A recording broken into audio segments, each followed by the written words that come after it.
Quand on fait des investissements à 30, 40 millions, je pense qu'il faut trouver un professionnel. À l'époque, tu disais à quelqu'un de te donner 4 millions pour un projet, un plan que tu fais. Il se mettait même en colère.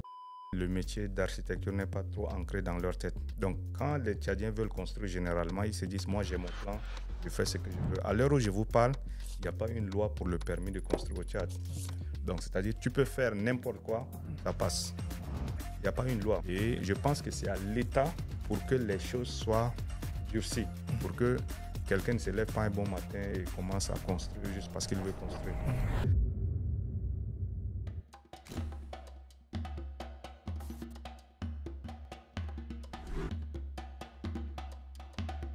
Mesdames et vous tous, messieurs, bonjour ou bonsoir selon l'heure à laquelle vous nous voyez. Je suis Maître Gedon Lejubkeri, que je vous souhaite la bienvenue à Blédard Podcast. Je commence mon propos introductif en rappelant un événement qui s'est passé. Lors du conciliabule qu'on a eu en juin, il y a quelqu'un qui m'a dit que les Tchadiens de la diaspora ils sont pas très actifs dans le domaine de l'entrepreneuriat et que c'était surtout des Sénégalais, des Maliens, d'autres nationalités qui étaient connus comme entrepreneurs. Et je lui ai dit que j'en connaissais et que c'était un pari pour moi de m'assurer qu'on rencontre des Tchadiens qui sont dans la diaspora, qui font de l'entrepreneuriat et qui sont des personnes accomplies. Aujourd'hui, j'ai le plaisir de dire que je relève enfin ce défi, ce challenge que je me suis donné. Et j'ai le plaisir de recevoir sur ce plateau, sur cette plateforme, quelqu'un que je connais depuis longtemps. Parce que la première fois que j'ai rencontré, j'étais en train d'apprendre l'anglais. Il m'a donné de très bons conseils. Il m'a toujours encouragé. Il y a quelques années encore, quand je suis venu en France, il m'a aussi dit, on était au téléphone, il m'a dit, vas-y, fais ça. Et prépare-toi parce qu'il y a des choses qu'il faut faire pour le pays. Et pour ça, tu dois bosser. Et ça a toujours été ce conseil-là. Donc vous l'avez compris, pour moi, c'est un grand frère d'abord. Parce que j'ai profité de sa sagesse, de sa disponibilité et de ses conseils. Et aujourd'hui, j'ai le plaisir de le recevoir sur cette plateforme. Et sans plus tarder, je vous présente mon invité d'aujourd'hui, qui est Monsieur Badou Sostène. Et on va largement aller, je lui donner la parole pour qu'il se présente et ses différentes facettes. Mais je reçois aussi quelqu'un qui était déjà ici, avec qui on a beaucoup partagé. Et l'avantage d'aujourd'hui, c'est que la deuxième personne qui est sur ce plateau, Salim, chaque fois qu'on parle, c'est fou comme on a la même vision sur plein de choses et on est en accord sur beaucoup de choses. Et donc, il est non seulement là, mais c'est un régulier, il est de la maison, c'est chez lui aussi. Donc, je ne voulais pas le présenter, mais je le fais quand même. Et donc, je donne la parole d'abord à l'invité, à Sostène de se présenter avant de passer à Salim. Donc, bonjour Sostène et bienvenue sur Blédard Podcast. Bonjour Eric, merci de m'avoir invité ici. Peux-tu te présenter à ceux qui ne te connaissent pas, le nom et brièvement ton parcours avant de venir en Europe? Ok, bon. Moi, je m'appelle Badou Sostène Banda à l'état civil. Je suis architecte de formation. J'ai fait mes études secondaires au Tchad et puis après l'obtention du bac en 2006, je suis allé à Zaria et puis je pense après on s'est rencontrés là-bas. Donc j'ai fait une formation d'architecture là-bas à Amadou Bello University. Après j'étais rentré au pays, j'ai enseigné à l'Institut supérieur des arts et métiers, la première école d'architecture à Biltine. Et après, j'ai obtenu une bourse de l'UNESCO et je me suis retrouvé en Pologne pour étudier les sciences des matériaux. Et ça fait 12 ans que je vis en Pologne. Merci. Et je passe maintenant la parole à Salim et je lui demande de faire la même chose, même si ça a déjà été fait. Je lui demande de faire le même exercice pour ceux qui vont écouter pour la première fois ou voir cette émission pour la première fois. Merci Eric et bonjour Sostène. Donc je suis ravi de partager aujourd'hui le plateau avec Eric pour cette interview. Et pour tout dire, Sostène, je le connaissais déjà à Savangali, on a grandi ensemble. Et je suis heureux aujourd'hui de le retrouver aussi sur ce plateau. Donc moi c'est Salim Azim Hassani, cofondateur de Wenac Labs, et je ne le dirai assez. C'est vraiment un honneur de partager ce plateau avec toi, Eric. Merci déjà pour les présentations. Et je voudrais demander la passion pour l'entrepreneuriat, parce que je pense que tout commence de là, pour l'architecture et l'entrepreneuriat, les deux combinés. Je dis l'entrepreneuriat parce que de ce que je me souviens, quand on était à Zaria, tu étais déjà un entrepreneur sur le business d'appel qu'il y avait sur le campus. Et donc, je pense que la combinaison des deux fait aujourd'hui de toi ce que tu es. Est-ce que tu peux un peu élaborer sur cette passion ou en tout cas cette partie de toi qui combine les deux, l'entrepreneuriat et l'architecture? Bon, moi, généralement, j'ai toujours été quelqu'un qui veut être indépendant. Donc, même à Zaria, quand on était là-bas, j'avais mes call box. Je faisais les affaires d'impression dans ma chambre. Et bon, je n'étais pas quelqu'un de très structuré, mais bon, je savais que j'allais devenir entrepreneur, mais je ne connaissais pas quand et comment j'allais le faire. Donc, quand j'étais arrivé en Pologne, j'ai commencé à travailler dans le domaine de l'informatique. Et après, j'ai fait mon master encore en architecture et urbanisme. Bon, quand je partais au boulot, sur une année, tu as 26 jours de congé et tu n'es pas libre. Donc, moi, je me suis dit, bon, ça, ce n'est pas la vie que j'ai toujours aimée. Donc, j'ai commencé à penser comment structurer ma vie. Donc, je suis arrivé à créer mon cabinet.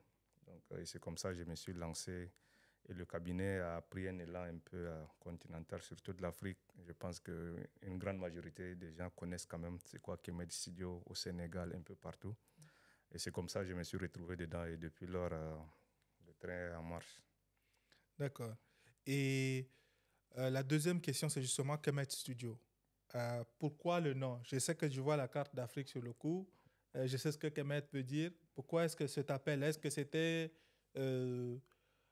c'est-à-dire, c'est un peu l'appel que tu avais de dire, écoute, je veux faire de l'architecture, de l'entrepreneuriat dans le domaine de l'architecture, mais je veux spécialiser mon travail en direction de l'Afrique. Bon, généralement, quand nous allons dans les écoles d'architecture, jusqu'à ce qu'on finisse 6 ans, on ne nous apprend jamais sur les architectes africains. Okay. Donc, quand on va, c'est Le Corbusier, Frank Lloyd Wright, tous ces grands architectes européens. Donc, même dans des écoles africaines d'architecture, c'est très difficile d'apprendre sur les architectes africains. Donc, je venais à Paris dans les années 2013. Donc, j'étais dans les mouvements afrocentrés appelés kémitisme. Donc, ceux qui sont dans la spiritualité africaine. Donc, c'était ma toute première fois d'apprendre sur l'Afrique. Et j'ai su que le nom de l'Afrique n'était pas Afrique, mais c'était Kemet, qui signifie la terre des Noirs. Donc, moi, vivant dans un pays complètement blanc, en Pologne, je me suis dit, bon, comme je suis architecte, pourquoi ne pas avoir ce nom Kemet et ajouter juste studio en disant, bon, c'est une intelligence noire derrière ce cabinet. Et c'est comme ça que je suis arrivé à avoir le nom Kemet Studio. D'accord. De la même façon. Oui, je pense que ce qui est intéressant, tu parles d'intelligence noire, tu parles d'architecte. Peut-être c'est aller trop vite au besoin, mais pour toi déjà, quels sont les architectes noirs ou tout simplement africains qui t'inspirent aujourd'hui? Bon, quand j'étais à l'école, je ne connaissais pas assez les architectes africains, mais aujourd'hui, je connais le grand frère Kéré. Il est en Allemagne, et bon, il est à 5 heures de chez moi. Et c'est le tout premier architecte à avoir même le prix Nobel d'architecture. Et lui, son architecture est radicalement différente de ce qu'on nous enseigne à l'école. Donc lui, il fait usage des matériaux locaux et il transforme les matériaux locaux en faisant tous ses projets. Et bon, je connais aussi Pierre Goudiaby Atepa.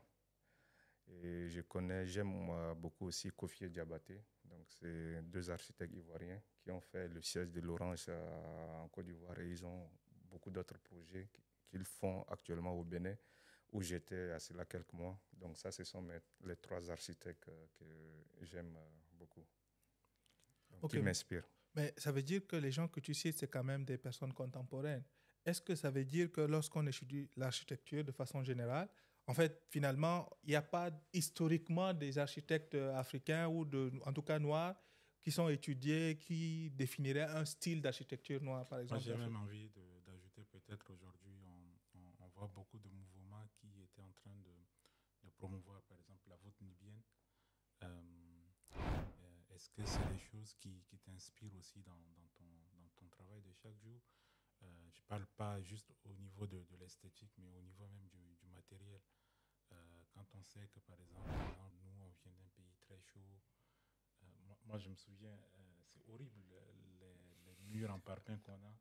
Quand souvent, j'ai comme l'impression qu'on peut même faire bouillir de l'œuf avec. Donc, est-ce que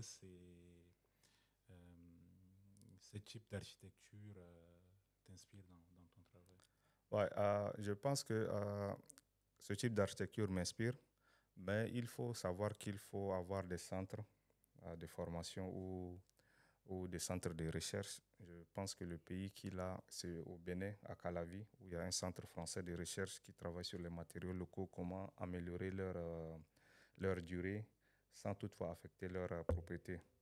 Mais généralement, quand nous allons dans les écoles d'architecture, moi je ne sais pas, hein, je ne peux pas parler pour tout le monde, mais on n'étudie pas les architectes africains. Moi, ce que je sais, c'est qu'à l'Égypte antique, il y avait l'architecte Imhotep qui travaillait avec les pharaons.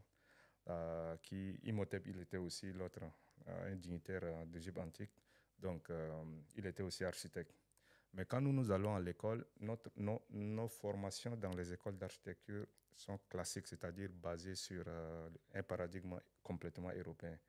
Donc, si aujourd'hui Kéré arrive à s'imposer dans le monde en travaillant avec les matériaux locaux, c'est parce qu'il est ancré dans sa culture.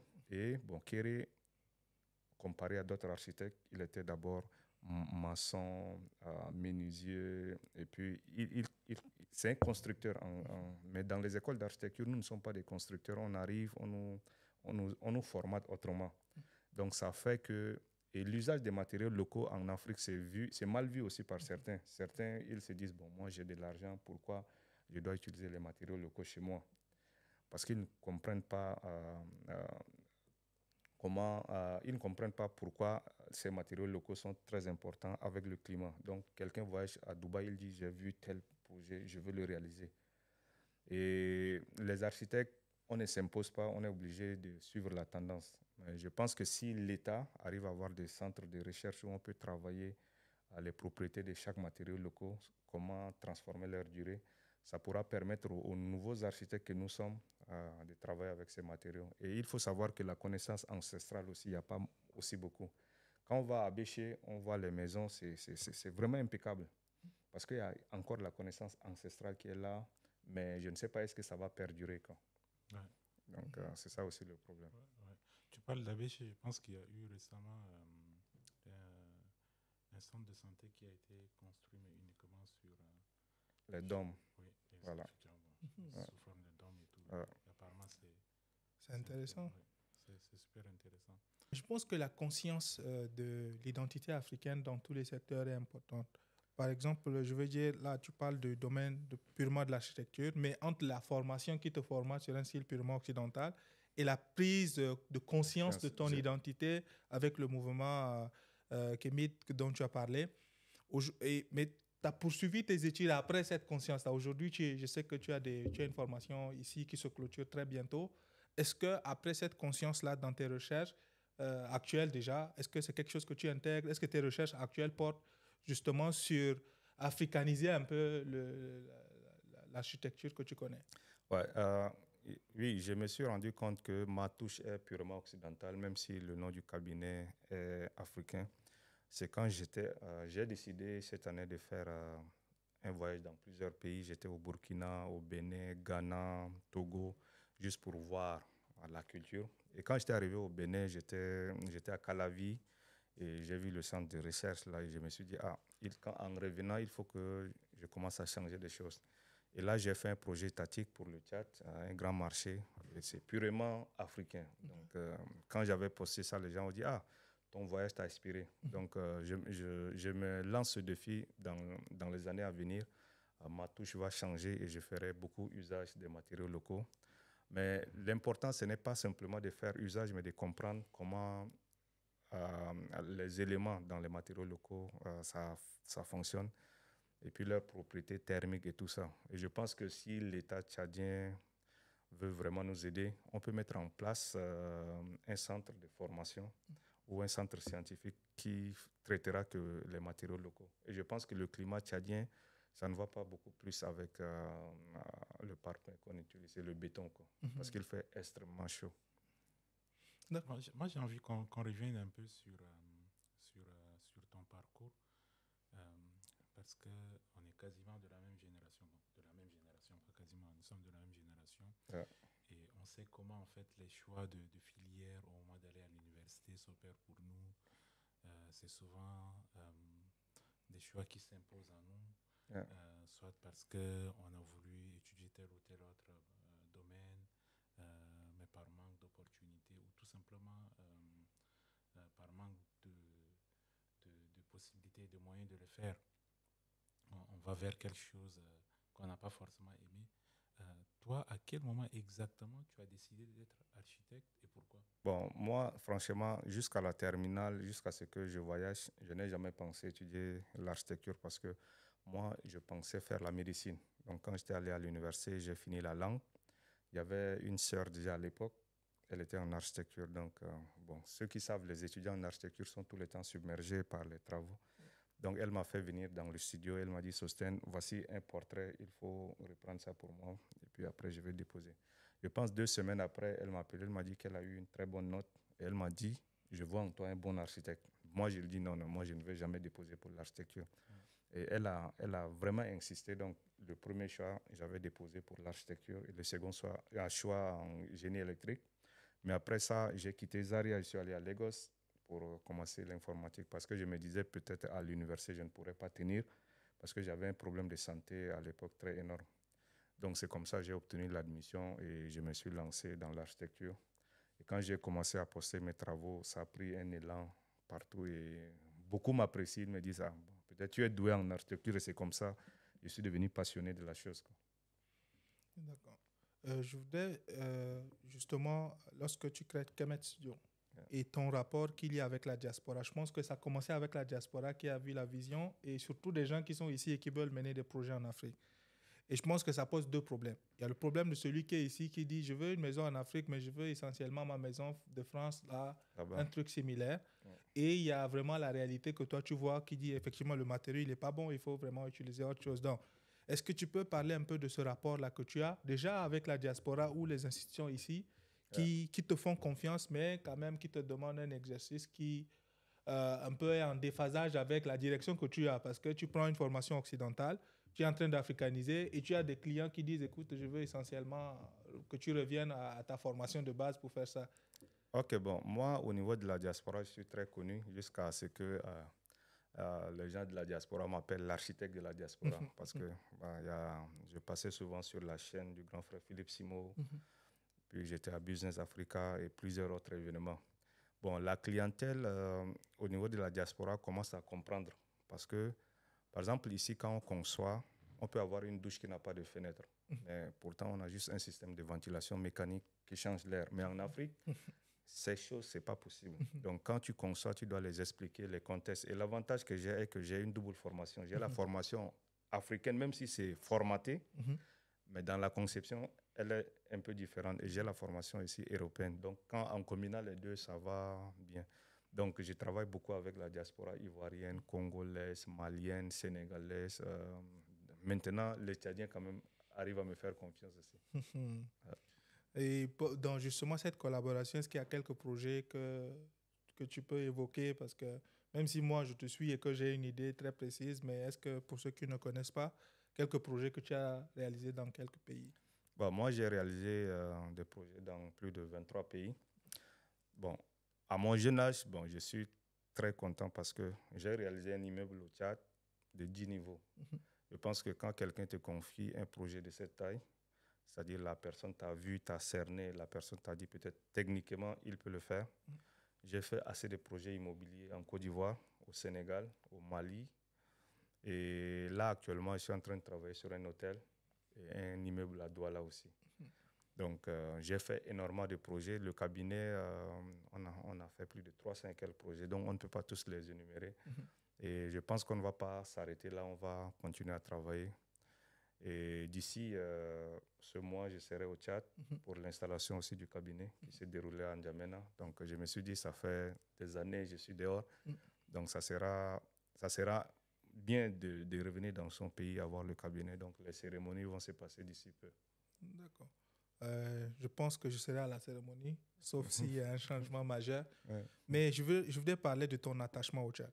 Parce que, comme j'ai dit dans mon propos introductif, quand je t'ai arrivé ici, je pense ma première semaine, quand je t'ai appelé, tu m'as dit « Assure-toi de bien te former, assure-toi de bien faire les choses, parce qu'il faut que tu sois prêt pour repartir aider le Tchad. » Est-ce que tu peux parler de ce rapport-là, surtout ton attachement? Parce que, pour être honnête, tu n'as aucune raison, je veux dire, en termes d'opportunités, tu n'as pas besoin professionnellement de t'implanter ou d'exercer au Tchad, parce que étant de la diaspora et tous les projets que tu mènes, c'est pas un besoin.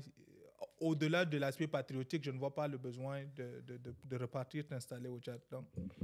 Bon, moi, je suis arrivé à un niveau où assez de jeunes architectes me prennent pour modèle. Ceux qui suivent ma page, ils peuvent le constater.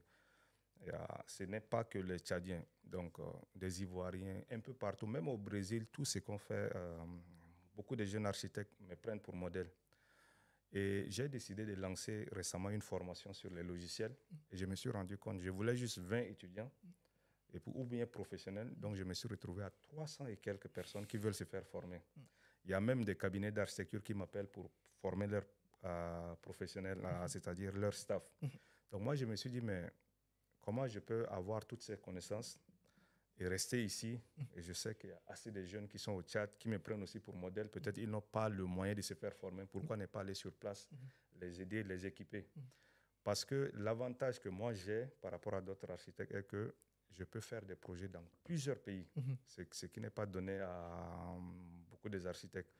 Donc moi, je pense que même si le cabinet excelle, je suis d'abord tchadien, j'ai le gène du Tchad, donc je dois rendre quelque chose à mon pays. Donc c'est primordial pour moi d'exercer au pays.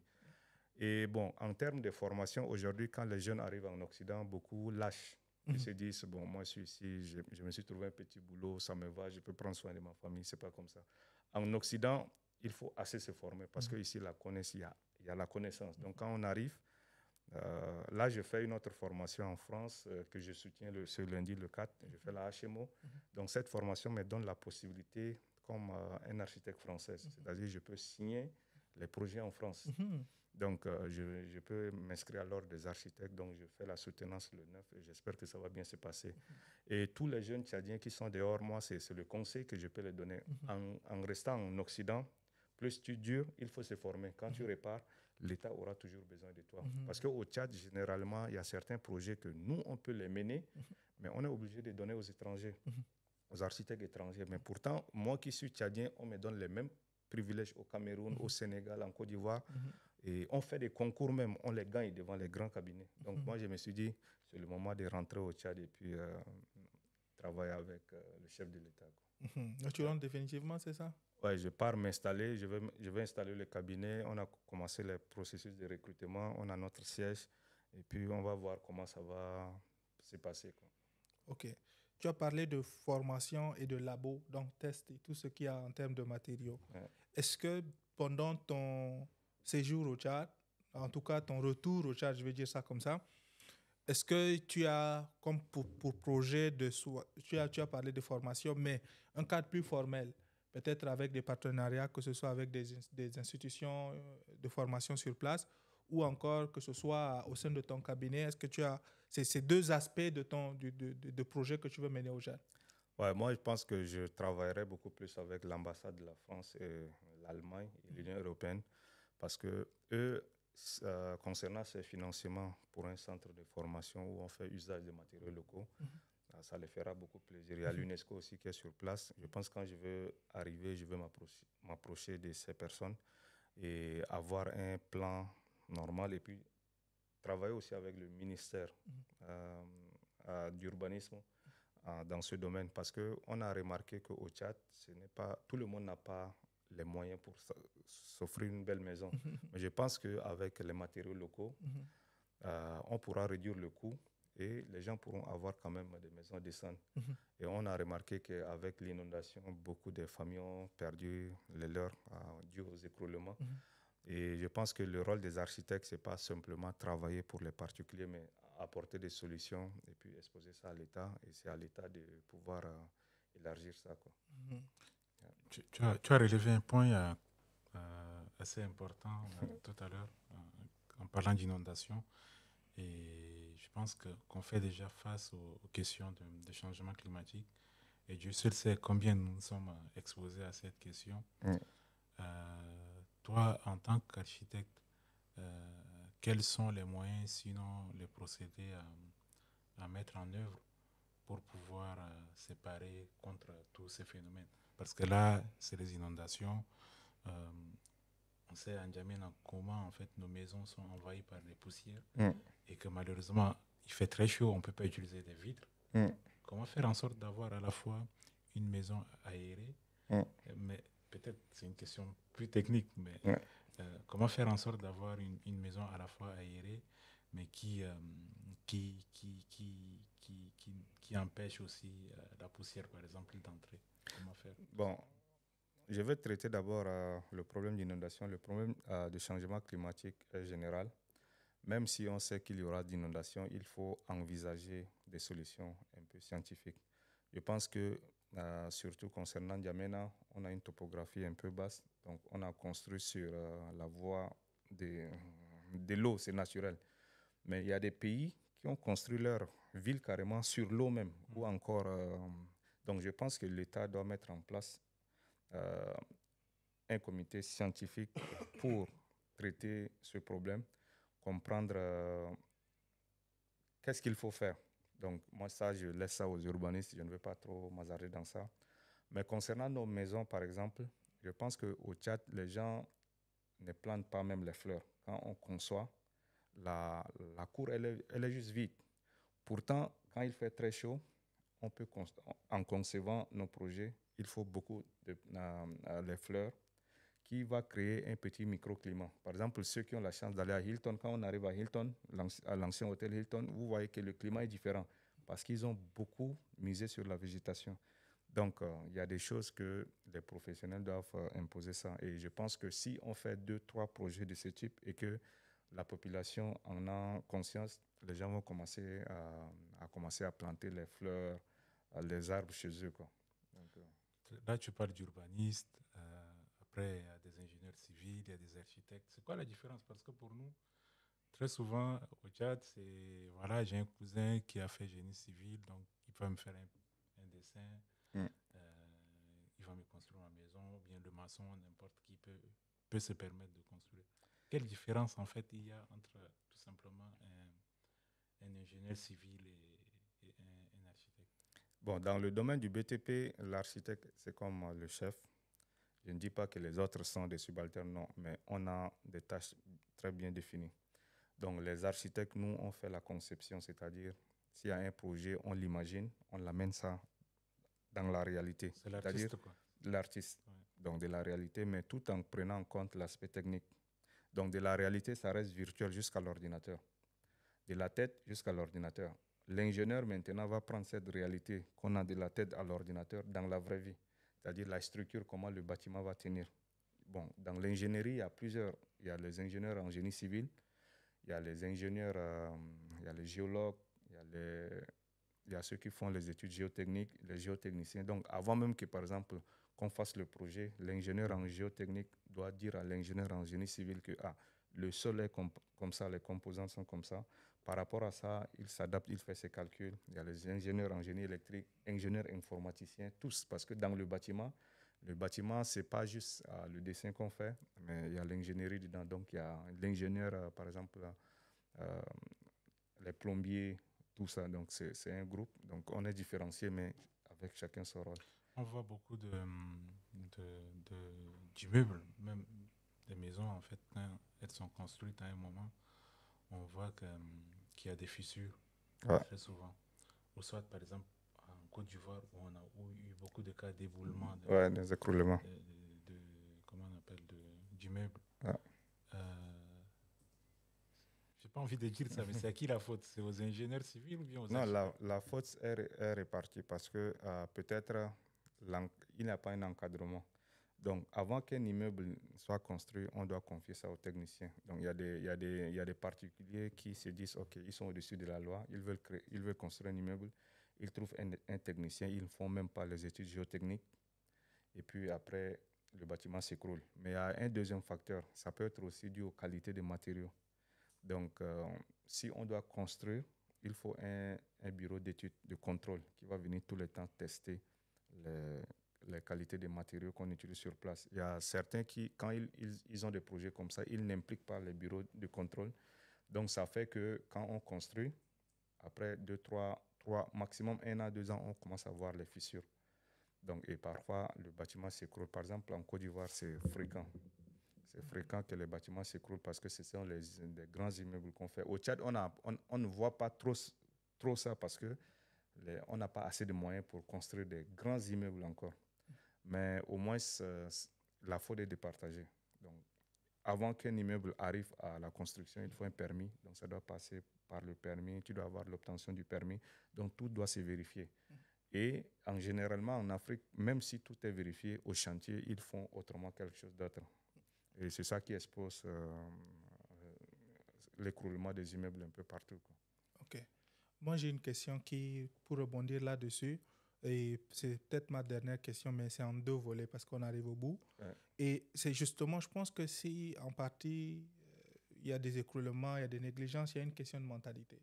On n'a pas forcément la culture de dire il faut recourir à un architecte, il faut suivre toute cette procédure. Même si virtuellement on sait que c'est bien, on se rend compte que même des intellectuels tombent dans le piège de dire j'ai quelqu'un qui peut faire, donc je lui confie et je ne fais plus attention. Et donc, il y a cette question à deux volets. Comment est-ce que, dans le contexte tchadien, tu penses que cette mentalité peut être combattue pour que justement tu puisses exercer pleinement ton travail sans devoir dire aux gens, attention, votre immeuble là, si vous ne faites pas comme ça va s'écrouler. Et deuxièmement, parce qu'on ne se rend pas compte de l'importance de tout ça, on n'écoute pas forcément les idées que tu viens de dire. Il faut faire des études, il faut former des gens, il faut que les gens montent en compétences. Mais pratiquement, est-ce que tu as évoqué le travail avec l'ambassade de France, Allemagne ou l'Union européenne? Tu penses qu'en travaillant avec ces gens-là, avec ces institutions, ça peut contourner la difficulté de... Il faut un projet, par exemple, pour l'inondation, mais l'État n'est pas peut-être prêt à accompagner le projet en partie pour la vision. Il ne capte pas l'importance de faire ça. Est-ce qu'en travaillant avec l'ambassade, les ambassades et les institutions internationales, tu penses pouvoir contourner ça dans le contexte tchadien? Moi, je pense que être entrepreneur au Tchad, c'est quand même difficile parce que certains se disent quand on paye un architecte, c'est comme on te fait une faveur. C'est comme tu vas voir un médecin pour ton cas et toi, tu penses que tu es en train de faire une faveur à la personne. Pourtant, et je pense aussi que le métier d'architecture n'est pas trop ancré dans leur tête. Donc, quand les Tchadiens veulent construire, généralement, ils se disent, moi, j'ai mon plan, je fais ce que je veux. À l'heure où je vous parle, il n'y a pas une loi pour le permis de construire au Tchad. Okay. Donc, c'est-à-dire tout le monde, tu peux faire n'importe quoi, ça passe. Il n'y a pas une loi. Pourtant, par exemple, dans les pays comme la Côte d'Ivoire où j'exerce, je fais des projets là-bas, il y a une loi. Avant d'aller commencer les fondations, si tu n'as pas les papiers, c'est-à-dire le permis de construire, que ton immeuble là soit jusqu'à la finition, l'État va venir raser ça. Parce qu'il y a des lois et je pense que c'est à l'État et lors des architectes aussi d'apporter cette solution à l'État pour que les choses soient durcies, pour que quelqu'un ne se lève pas un bon matin et commence à construire juste parce qu'il veut construire. Et la deuxième des choses est que la population ne doit pas avoir peur des architectes parce que les architectes sont là pour eux. Par exemple, quand on fait des investissements à 30, 40 millions, je pense qu'il faut trouver un professionnel. C'est comme aujourd'hui, si je suis malade, je ne vais pas aller voir un docteur Tchoukou de Dembé pour qu'il m'opère. Même s'il peut le faire, je dirais non, ce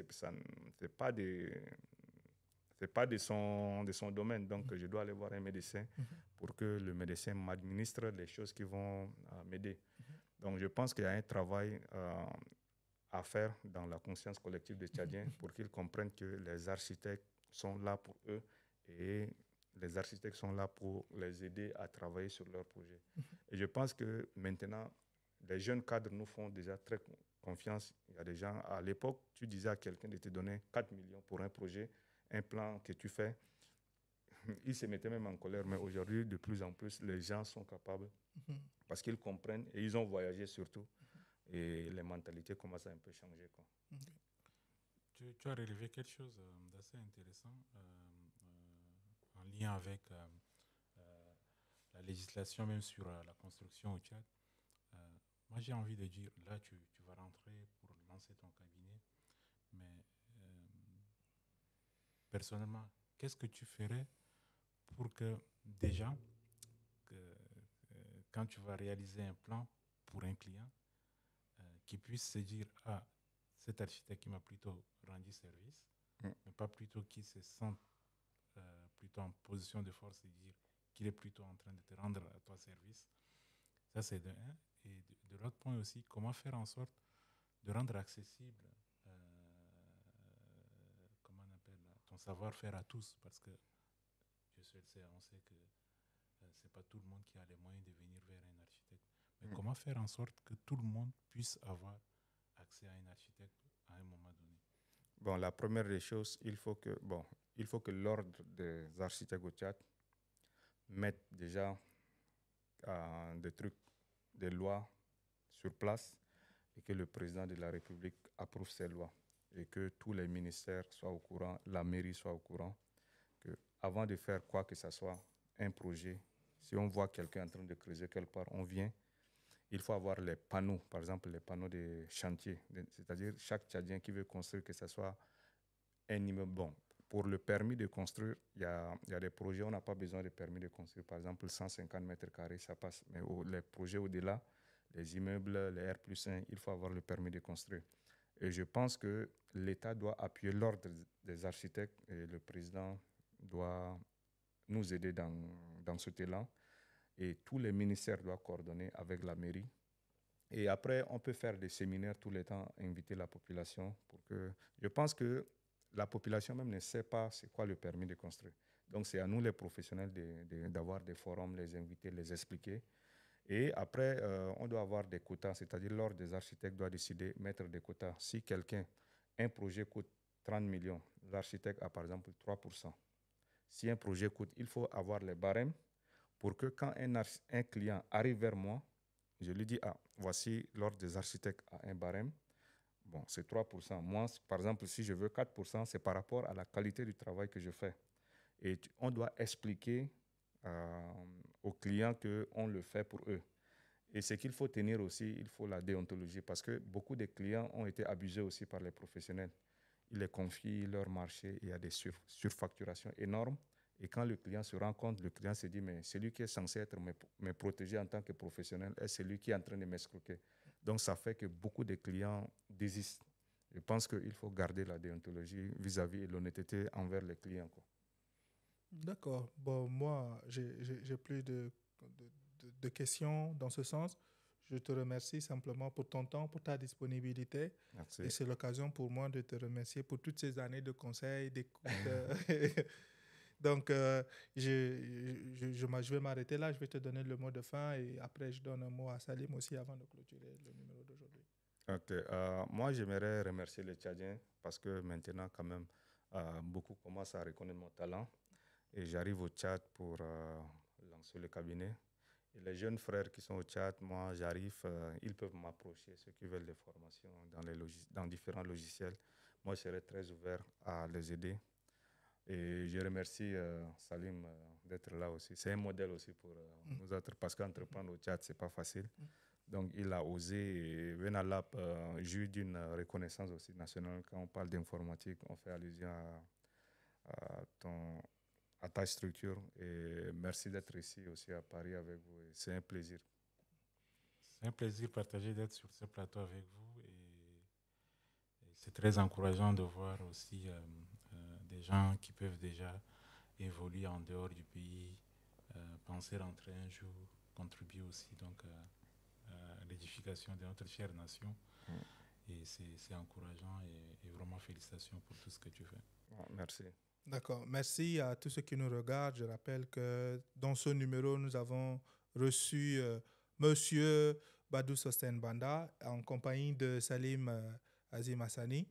Et nous avons eu l'échange autour de l'architecture, qui est la profession de l'invité du jour.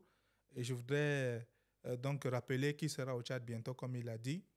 Et par expérience, je sais que c'est quelqu'un de disponible, mais c'est quelqu'un de hyper sérieux. Si vous voulez lui perdre le temps, certainement, il se rendra très vite compte. Pour ceux qui sont sérieux, ceux qui ont envie d'apprendre, ceux qui ont envie d'évoluer, je me souviens quand les gens, les Tchadiens n'étaient pas intéressés et que des étrangers ont commencé à contacter, et après, les Tchadiens ont rattrapé quand même. Je pense que heureusement que ta disponibilité fait que ce n'est pas trop tard pour beaucoup. Mais je me souviens quand des étrangers, des Togolais, des Ivoiriens ont contacté pour dire « forme-nous, aide-nous à monter en compétences ». Et c'est une occasion unique pour les Tchadiens. Et j'espère que ceux qui sont du domaine vont prendre contact pour monter en compétences et pour participer à ce que tu construis au Tchad. Mais ceux qui ne sont pas de ce domaine-là, il y a des financiers qui seront appelés à collaborer avec toi. il y a des avocats qui seront appelés à collaborer avec toi, mais il y a surtout l'État. Aujourd'hui, c'est rare. En ce moment, il y a un débat autour de il faut rentrer ou pas. Et voilà, on a quelqu'un qui dit je vais rentrer, je vais faire des projets au Tchad, je vais installer mon cabinet au Tchad. Et donc, moi, je te tire chapeau pour cela. Et j'appelle à toutes les autorités de pouvoir appuyer parce qu'il y a une vision. Il faut juste faciliter sa mise en œuvre. Mais surtout, il y a des missions diplomatiques qu'on a évoquées tantôt. Il y a ces missions qui ont une manière de travailler, je veux dire, à laquelle tu es plus habitué parce que c'est très clair, c'est très formel dans leur approche. J'en appelle à ces missions diplomatiques, ambassade de France, ambassade d'Allemagne, Union européenne, UNICEF et d'autres institutions qui investissent justement dans ce domaine-là, que ce soit pour le labo, que ce soit pour les formations ou simplement pour solliciter les services de ton cabinet pour avoir la qualité, pour avoir la disponibilité et surtout un travail d'un standing international. Parce qu'aujourd'hui, il n'y a plus personne qui peut remettre en question tes compétences ni ta notoriété. Donc, chapeau pour cela.